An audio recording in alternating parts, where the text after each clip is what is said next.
Hello, you guys. This is actually my most bougie interview that I've ever done. We appreciate I pulled out the works for them.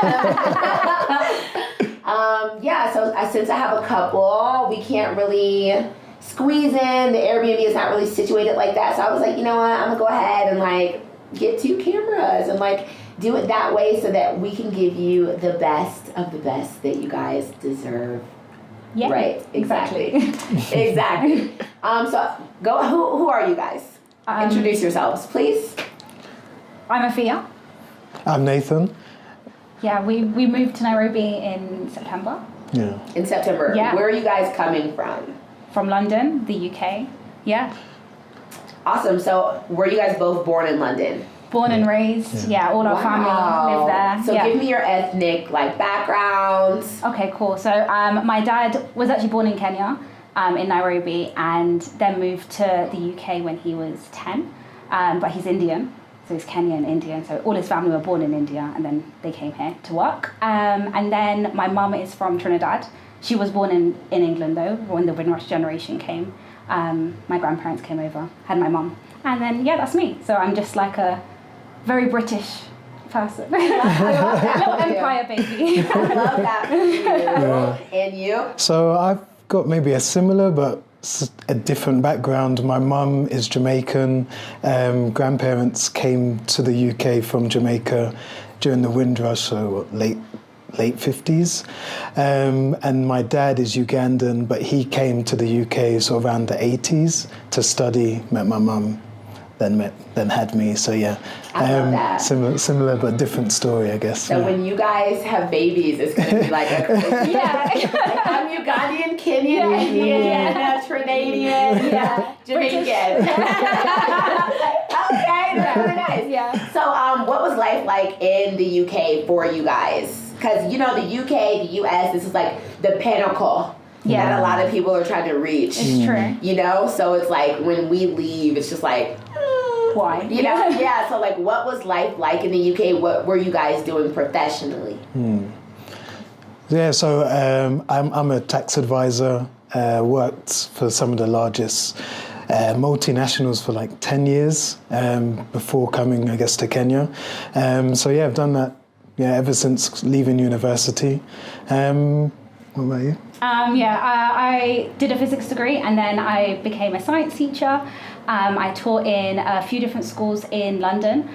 My claim to fame is in the first school that I taught at. A really famous footballer used to go there. So that's me, Saka. Saka, hi! I taught him one lesson. So that's my claim to fame. So I created a football player. Teachers are the foundation. They truly are. What was it like? Because I don't really meet a lot of teachers. Yeah. Especially our age. Let me guess your age. Okay. 25. No, I think I am 20. I'm 27. I'm 27. Okay. Yeah, I was like, okay. You guys are the same age. No. I'm 33. You're 33. Yeah. Okay, that's cool. That's cool. I'm close. Now I'm gonna guess your signs. Okay. Your zodiac signs. Okay. We're actually both the same sign. Wow. Yeah. Okay. Oh, pressure. So you just have to guess once. Yeah. Pressure. Huh? You guys are giving me Gemini. No. Dang, I've been off lately. Is it the first 6 months or the second 6 months? Second. Virgo. Ooh, close. Libras. Yeah. Okay. I've been meeting so many Libras. It's crazy. You guys are an interesting bunch for sure. Just kidding. Well, okay, so I'm a Cancer. Okay. Moody, sensitive, loving, the flow. Yeah. So we were talking about teaching. What was it like teaching in the UK? It was interesting. I love teaching actually. I worked in a school all the schools I've taught at are all in London, but the first school I was in was predominantly Asians. So British Asians. So education's super important for them. And their parents, if there was a problem, I could call up their parents and they'd be like, they would beat their kid basically until to make sure they got the grade. So it was a really great school to work at. It was really nice. It was still really diverse, and there was lots of other issues. But overall, I really liked that school. And then I moved to a different school in South London, which, to be fair, the kids were nice. They were kind of rude because it's South London. It was in like a for some context, like what is South London, like a really like rough? Yeah, it's definitely more rough. It's the ghetto. Nathan would say it's the ghetto. He's from South London. I'm from South London. South London people have a reputation for being a little bit rude, a bit brash. Yeah. Rough. Yeah, a bit rough, A bit rough. Whereas like West Londoners seem to be like a little bit more upmarket, upscale people. So you've been from West London. Yeah. I can understand that. Okay. Yeah.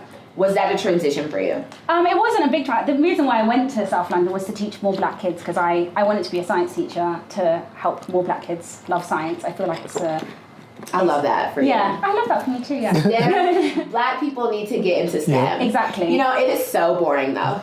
It isn't. That's the problem. You've not been taught it properly by the wrong person. So you just need someone that looks like you, that makes it interesting, that makes it relatable. Yeah. And then you'll be like, actually, it is really interesting. Yeah. So the kids were fine. If there was an issue in the class, I couldn't call home and like tell the parents because they didn't care.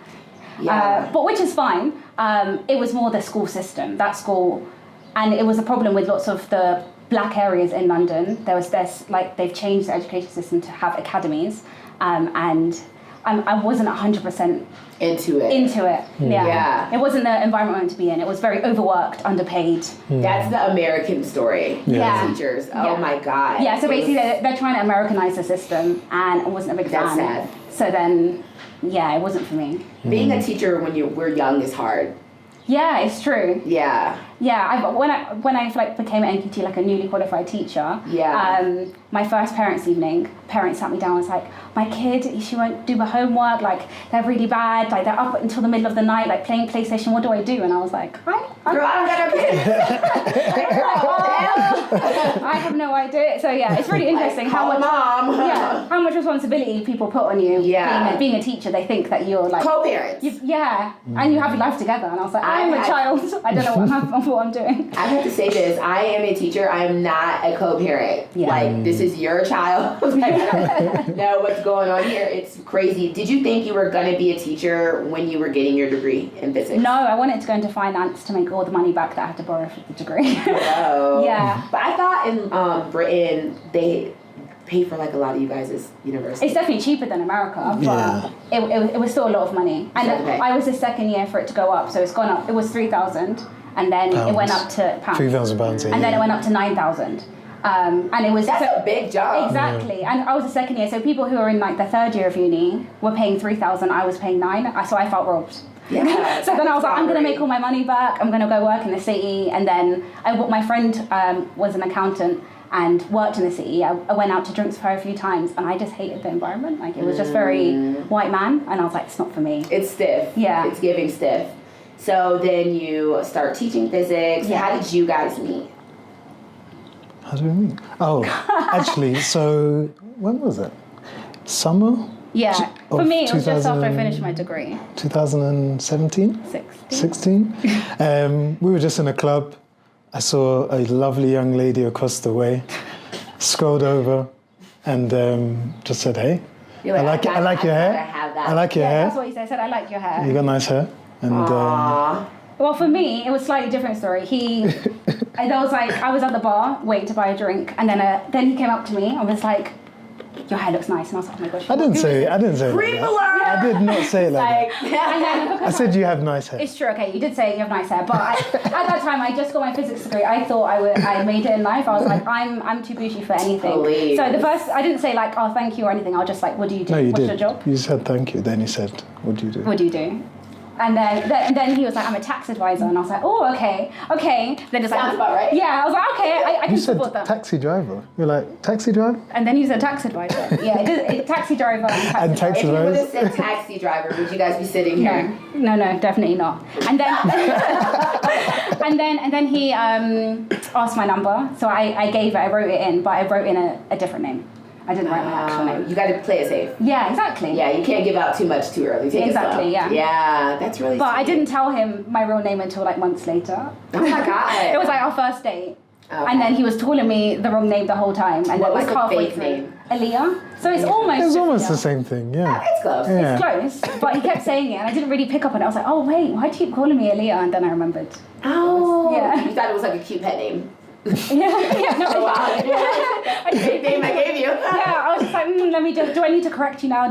Like, Yeah. am I going to see you later anyway? But then, That's a cute love story. We all love to find love. You feel me? So you guys are both from a lot of different places. Did you ever go back to Trinidad, or did your parents bring you to Kenya often? so with my dad's family, I didn't really see them as much growing up, and we don't really have any family left in Kenya. All my family is in the UK. There's a few ties to India still, but everyone's in like this very Asian part of West London. Okay. So there's a lot of Indians. So like I've grown up eating lots of Indian food and doing lots of Indian stuff, but not actually going to India. My dad's actually never been to India, even though he's Indian. Wow. And with my mum, her parents died when I was like when she was younger, and then my granddad died when I was like 7, and then from then onwards she was like, I don't really want to go back. She wants to like think that they're just there. So no, for me, I've a big connection. Yeah, back. for me, like I've grown up with my family all in the UK, and I'm really big in like the Caribbean culture in London. There's a really big community. I've heard there's a lot of Jamaicans. There's a lot of Caribbean. Everyone, yeah. There's a lot of Caribbean. Yeah. So like for my family, we do Notting Hill Carnival every year. So since I was a baby. Oh, you do like the dressing up. I do the dressing up. I design costumes as well. So like, Yes. so I learned how to play steel pans when I was younger. So I've really been immersed in the culture. Okay. Like all the music I listen to is a certain type of music that's for the carnival. I listen to that all the time. So I've grown up with it, but I'm just not going there. Whereas Nathan's a bit different. But Yeah.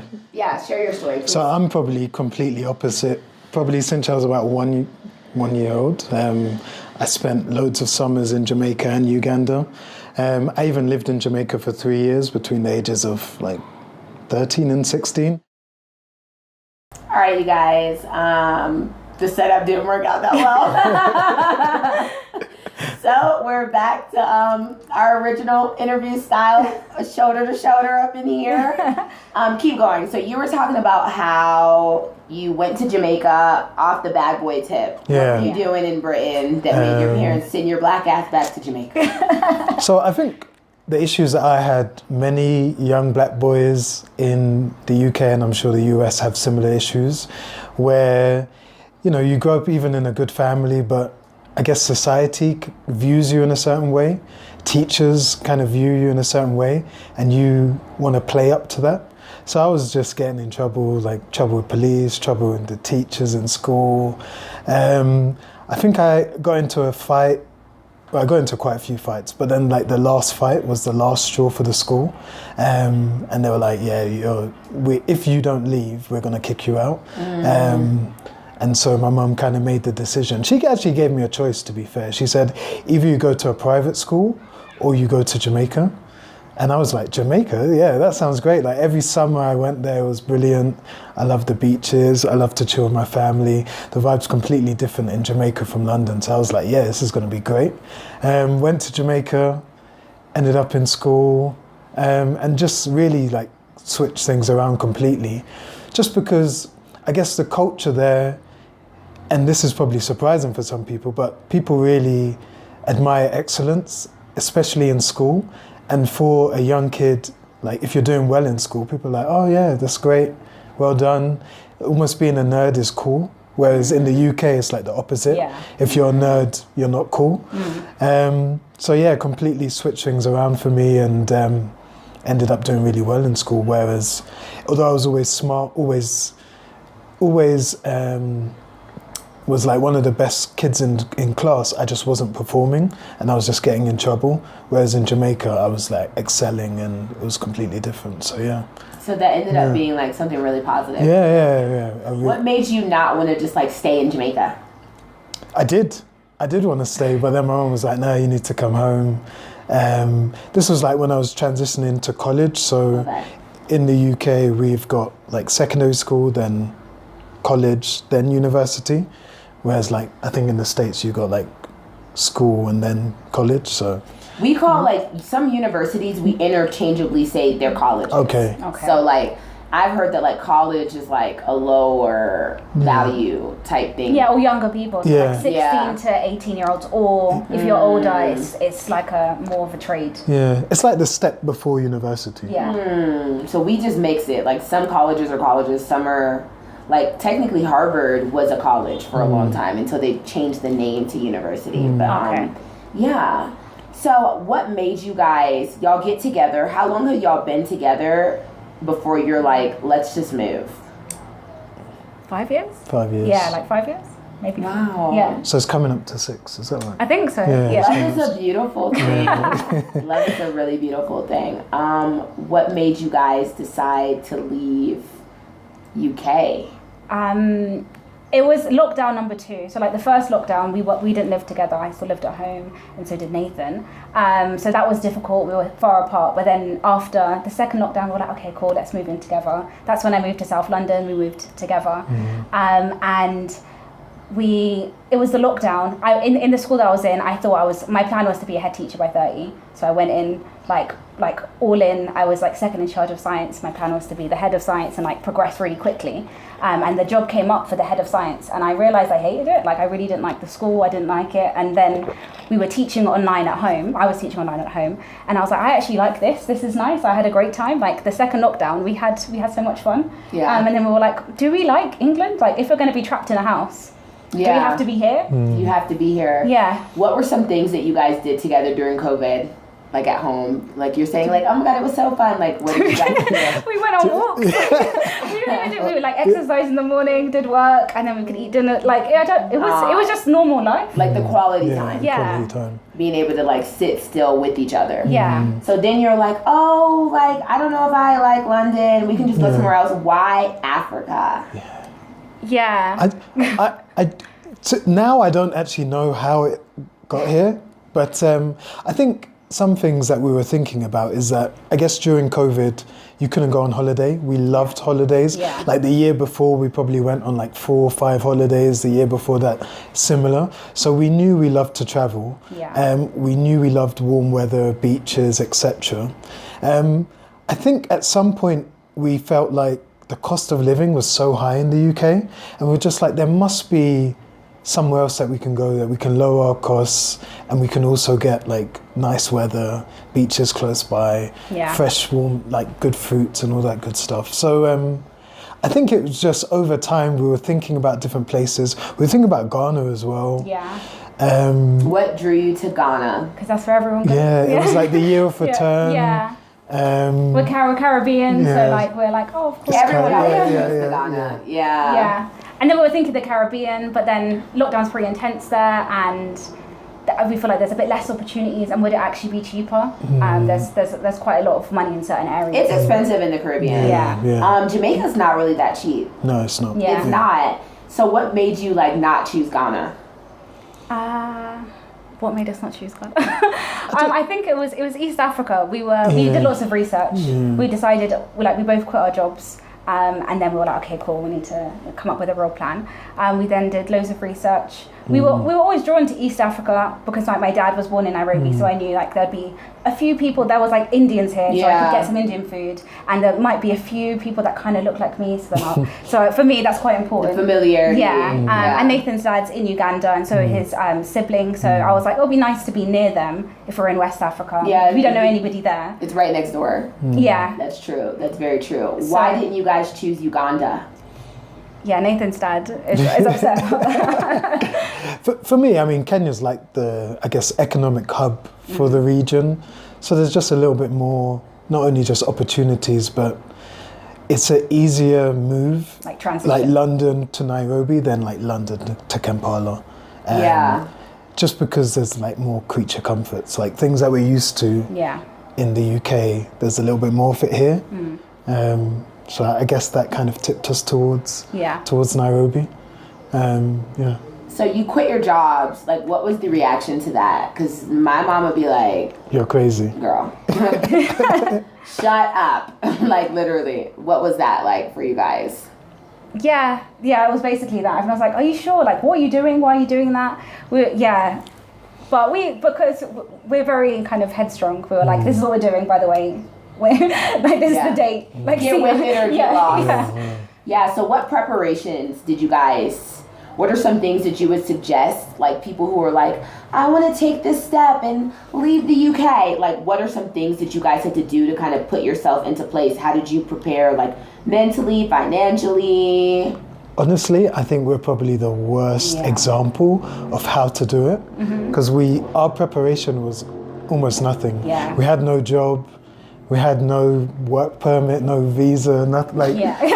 Like, we It's just lit. yeah. We just came with vibes. We were like, we came with all I vibes. have is vibes. Well, it works. It worked, Yeah, so it far worked. so good, yeah. So you're just basically like YOLO, like Yeah, basically, just make sure you've got enough money to be able to live for a bit. Yeah. Other than that, I think sometimes it's just worth a shot. There's like, I love that. there's some things in life where it's like, for me, I felt like it was a really pivotal time. Do I want to be like really like traditional, buy a house, like follow a really traditional career path, The norm. or like give something else a bit of a shot? Yeah. And in England at the time, we just felt like it was just a good time to go. Did we feel like we belonged? I don't think we did. So then for us, it was kind of an added thing. Maybe we'd come to Nairobi and feel like we'd fit in a bit. And Why did you guys feel like you did not belong? Do you know what's interesting? Just before we left, there was the football competition. And England were playing Italy in the final. And it went to penalties. After years of not being in the final. Yeah, obviously, it went to penalties, and there was like 3 black boys that took the final kicks One on of the them was penalties. Saka, by the way. Yeah. These kids, they all missed their penalties. Yeah. And like the outrage in the country and the racism and the hate towards these 3 kids, And right? it was how quick it turned from like, these are our golden these boys, are golden, like yeah, finally we're yeah. in a final after years of not being in it. Yeah, like, come on England, to quickly like look at these like black boys. Yeah. Useless monkeys. Yeah. They're not really from here anyway. Like go back. Oh my God, that's awful. So it was just a quick change, and we were like, you know what? Do we want to stay in a place do we want to build up a place that doesn't like us? Yeah. And like these kids, right, their whole life is kind of built up to this point to represent what they deem as their country. They've done really well to get to the final, but they've stumbled at the final hurdle.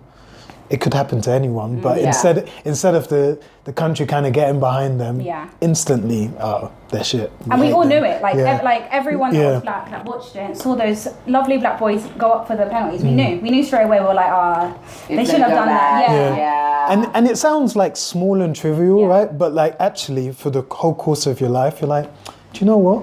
I've kind of felt this racism my whole life, but I've just kind of brushed it off. You leave it. You kind of just push it to the back of your mind. But we were getting ready to leave, and at that point we were like, do you know what? I think we're making This is the right decision. This is like that final straw for me. Like I'm just over it. Racism in America is... I think it's a different level. How would you kind of compare based off of what you know about... Because a lot of people... Let me break this down. Yeah. A lot of Europeans at my former job would be like, we don't see like black, white.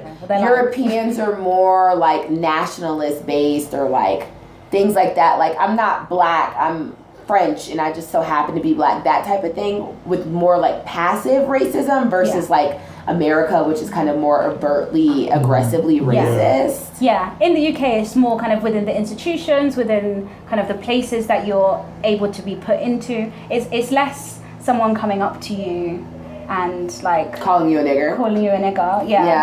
It's more the police will stop any black boy. Like every single black boy will get stopped all the time. You'll go to a certain place. Like I went on a holiday in Spain once with my friends. All my friends are white, and the only black people that were in that part of Spain were prostitutes, and they just assumed I was a prostitute. So I went into a bar, and the security guard actually picked me up and like took me outside. And all my friends were like, "Why is that happening?" And I was like, "I'll check and tell you why." I knew straight away why it was. Because my hair's curly. Yeah. That's crazy. That is really sick. So you guys start off new in Kenya.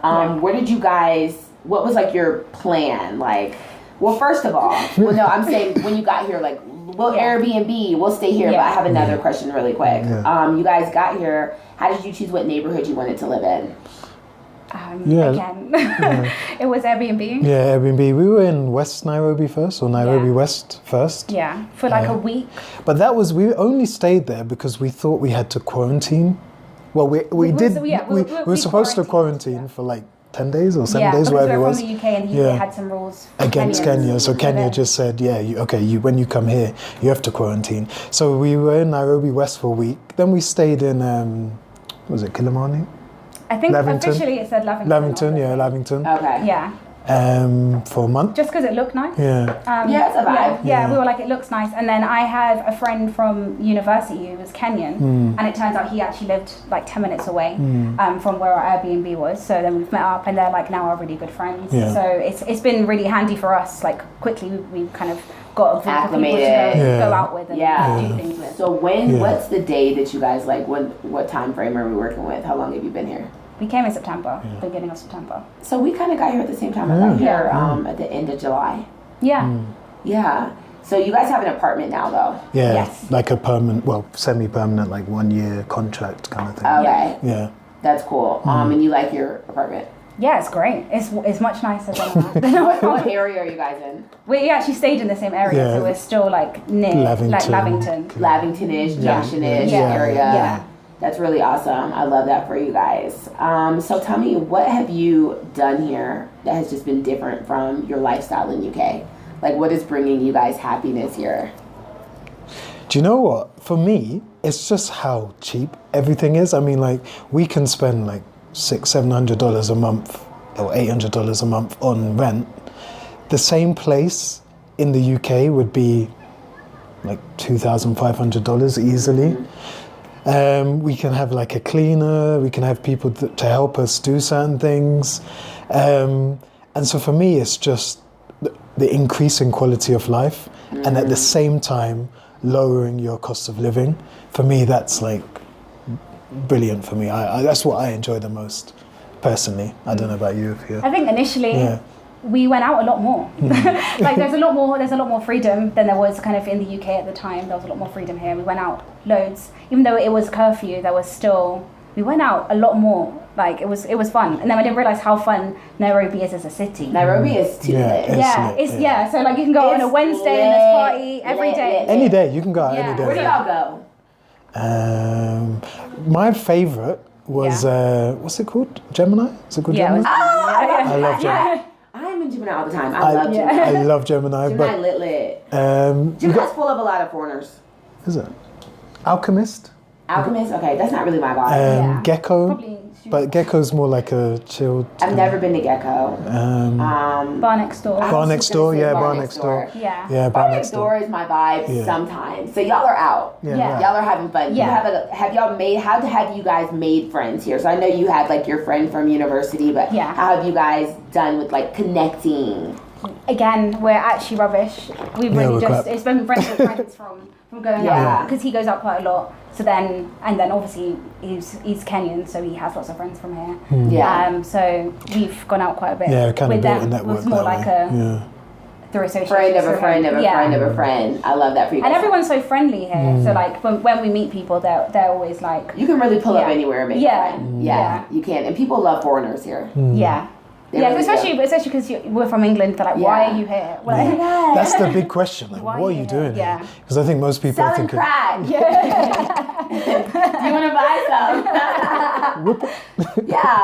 So what do you guys do to sustain yourselves?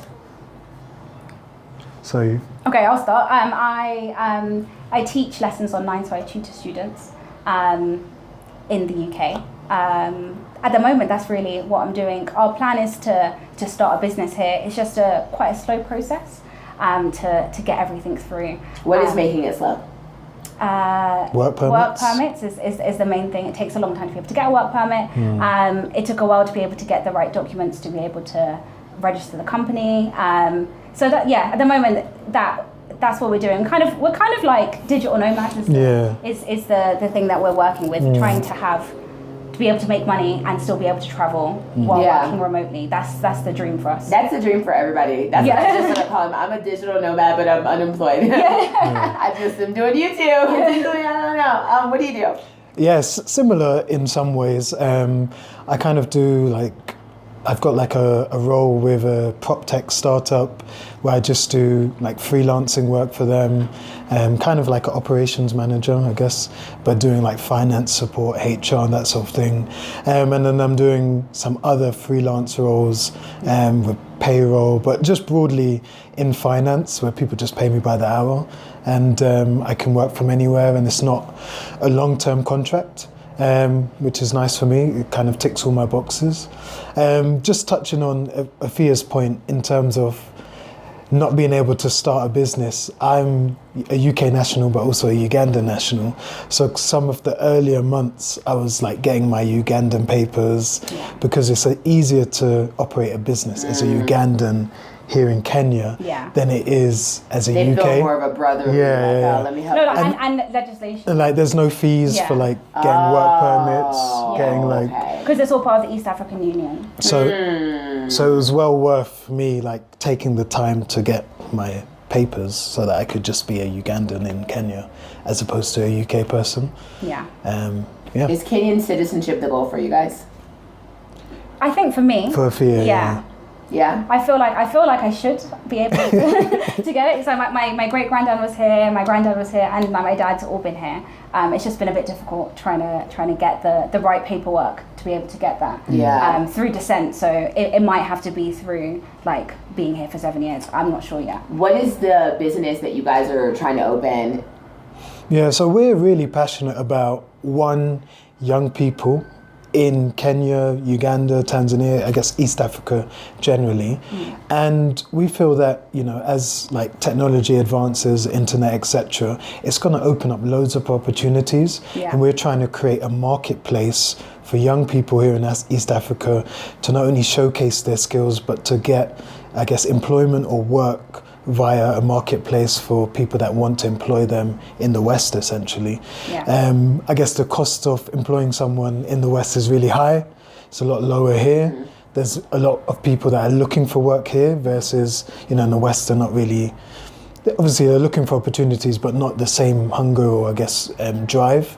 So yeah, we're just trying the level of education as well. Here we found people are really highly educated, young people are really highly educated, and there's not enough opportunities. So we feel like there's like a gap that we can bridge. So so we're just trying to basically build a marketplace for people here that want to work for people. That's really admirable. In the West. Would you ever teach at a Kenyan government school? You know what? Maybe. I feel like I'm more likely to set up a school than I am to. I would love to do to teach at somebody else's school. I think that's more likely my goal long term. I love that for you guys. Engaged or married? Engaged, like a couple months ago. Oh, stop! Congratulations! What's the wedding gonna look like, sis? Yeah, we're thinking Kenya. Actually, I'm thinking Kenya coast, and maybe Diani. Somewhere pretty. Drop the invite. Yeah, don't worry. That is so cute. Congratulations. Thank you. So one thing, Kenyan Indians actually have been like a really hot topic on my channel. Oh, interesting. Okay. Because it's like some of them are really rude here to natives. Oh yeah. Like, can you elaborate on that for me? Well, my family, I think the Kenyans that have stayed here, a lot of them were a bit wealthier. So my family were kind of working class, and then when they went to England. But in general, Indians just are a little bit racist. They're also very good at business. They're just, it's I don't know. I think when the British brought them over here, they came to be like this middle class, this kind of ground in between. So I think that's kind of continued. They feel this sense of entitlement because when it was a colonized place, they were brought here to be kind of a specific caste. Yes, exactly. Yeah.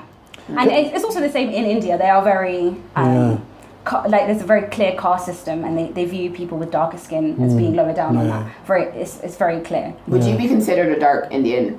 Most like Indians, I wouldn't really be considered Indian. Most people would be like, oh, okay, so you. Do you identify as black? I identify as black more. I love that for you. Yeah.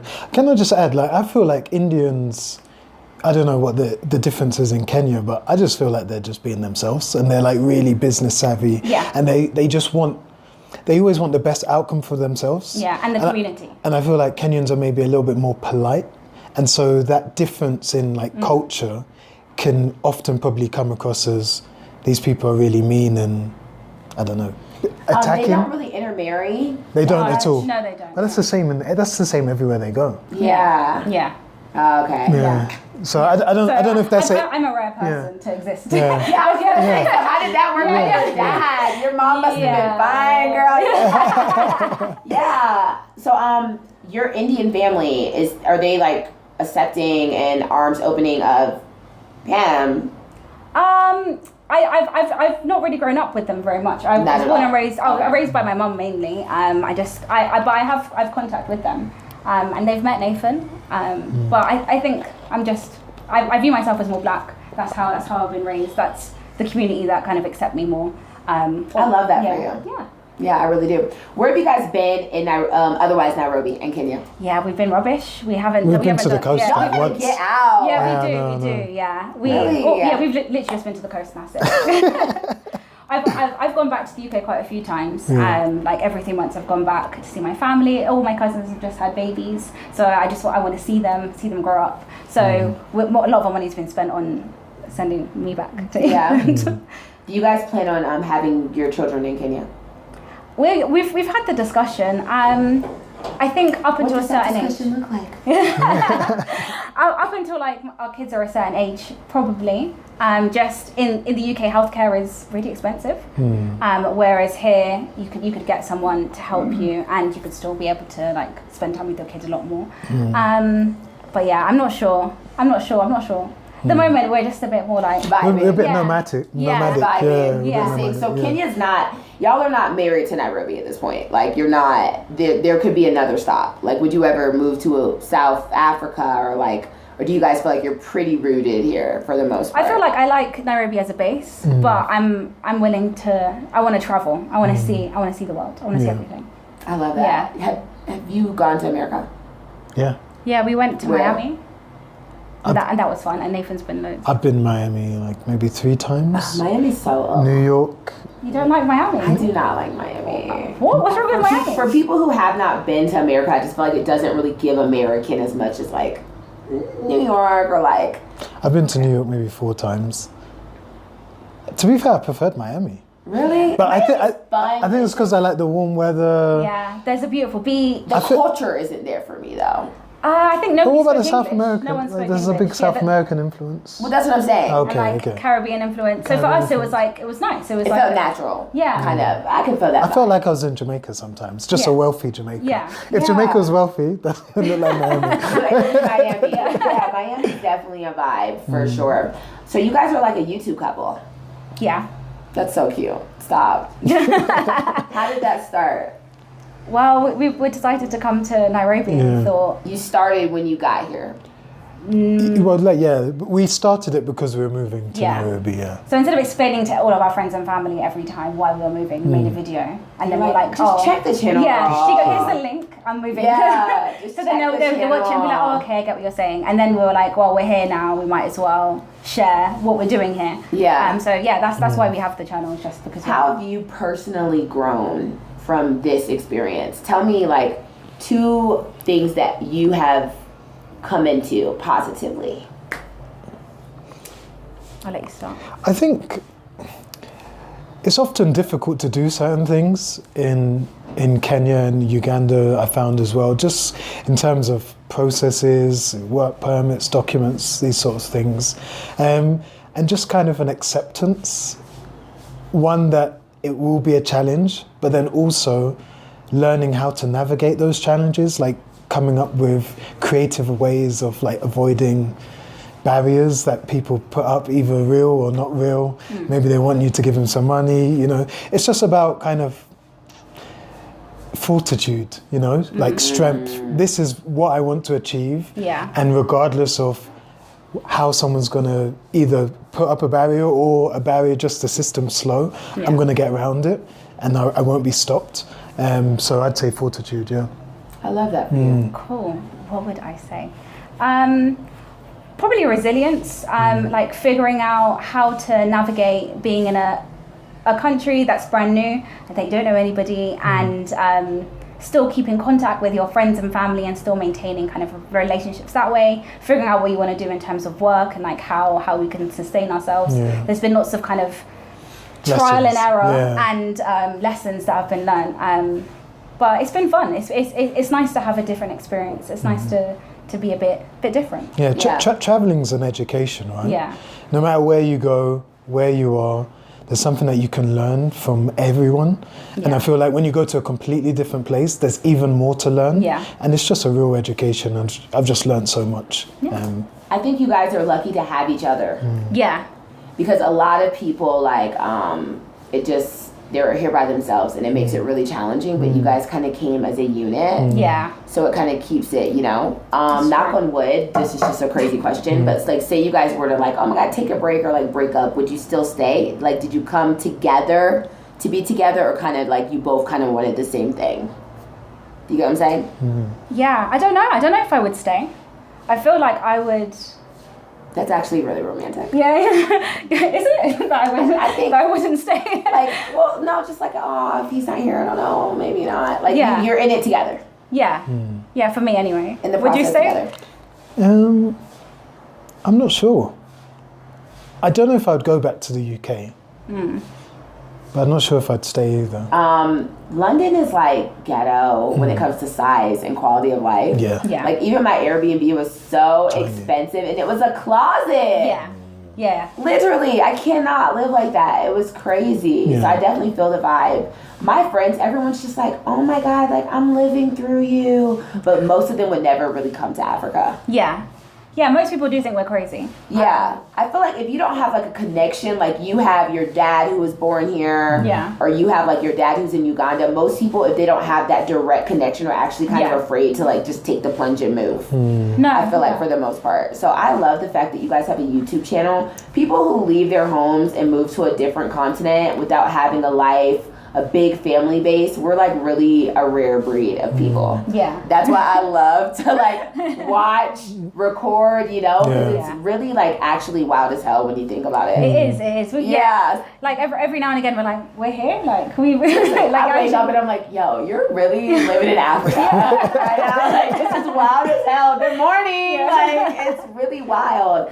But I love that for y'all. Y'all have a really good energy. I'm really excited for you guys. I'm looking forward to the wedding. Yeah. This is super exciting. Is there any last minute things you want to say? You guys like and subscribe to their channel. Yeah. You guys you said you're in like a lump right now with your channel. What's going on? Well, we've picked it up again. Yeah. Okay, now So you're like, picking it up. now we're picking it up again. So What can they expect from you guys? Little vlogs, basically. We do vlogs just about our life, like what we're doing. It's nothing too exciting, but it's just us. It's just day in our life, Yeah, Day in our Don't be life. humble. It's gonna be exciting and fun. Yeah. As far as shopping Yeah. for you, oh my gosh, do you feel like you have all the products you need here, or all the clothes? Like, clothes-wise, I haven't really bought clothes here, if I'm being honest. I feel like what I would normally buy is a lot more expensive. So then I would just buy that in the UK. It's a lot more expensive here. Yeah, it's a lot more expensive here. When I could buy it in the UK for cheaper, so then I'd buy it in the UK. In terms of products, yeah, most of the stuff that I need is here. Obviously, my hair is like, it's a mix between Indian. Your hair smells good. Thanks. It's a mix between Indian and black hair, so it's like. really good. At first I was like, is that her perfume? But it's your hair. It's my Yeah. I love that for you. But yeah, I feel like I can get most things here. And like in terms of food, there's like Carrefour, you can get everything that you Who want. cooks more? Me. What do you cook? Recently, mainly Caribbean food because we've missed How you it. go? Yeah, just because like initially we were eating out quite a bit and The money goes. the money goes and the flavour wasn't there. So like we weren't enjoying it as much. We love we're from Spicy, Caribbean mums, like we eat flavoursome food, and Kenyan food isn't as flavoursome as spicy, we're used to. I hope that you guys are noticing a recurring comment in every single interview. It's not spicy. Just that the food is not giving. So No. it's nothing personal against you guys. You guys just need to eat other things. Yeah. Even the Jamaican restaurants here are kind of lame. Are they? We've not actually been here. Yeah. Yeah, there's one in Village Market. It's not really giving. Okay. Yeah. Is there a Jamaican person running it? Yeah. Oh, no. I think she's like half. Okay. She's half, but that could be an open market for you guys. Yeah, maybe. Have you got a favorite restaurant there? I love the wine shop. Okay. Oh my gosh, spectacular food. Movenpick for the views. Okay. It's really nice, and they have amazing cocktails. Where else do I like to eat? Wine shop, Movenpick, Mercado's really good. I actually just stopped eating out because I eat out way too much. Okay. And it's like, it was just drilling a hole through my pocket. But there's a lot of really, really good food spots. What was that in nice Village place in Market. Levington that we went recently? We had steak. That was nice. Yeah. Oh, yeah, the hotel, Social House. Social House. Social House. Yeah. Oh, I think I'm gonna go there Social tonight. House is nice. Social House is really good. Yeah. They have really good drinks. It's a vibe. Yeah. Nairobi Street Kitchen is really good. Okay. Yeah. Yeah, the chow pati. I honestly love chow Okay. pati. You like it? No, It's yeah. Indian. You got it. Yeah, I love Yeah. Indian food. Yeah, Indian food food. here is Yeah. garlic Really naan, nice. garlic naan so good. But y'all, it's been real. Thank you guys for watching. Make sure you go like and subscribe. I'm trying to do like vlog hangout type things more. Yeah. So Yeah. let's like vlog. Yeah, let's Yeah. ring it. On Let's meet up. honestly, we could do a group thing on Sunday. The Nigerian girl who was just here, we're going. My followers sent me, my amazing followers and subscribers sent me some low key food eatery places that are Okay. like off the map type street Ooh, type. yeah. So we're gonna go to 5 of them Okay. back to back and just try little nibbles on Sunday. Perfect. Okay, If yeah. you guys would like to join in, we're gonna vlog it and just hit the streets like vibe hit the streets. So hit us up, you guys. Thank you for watching, and I will see you next time. Bye. Bye.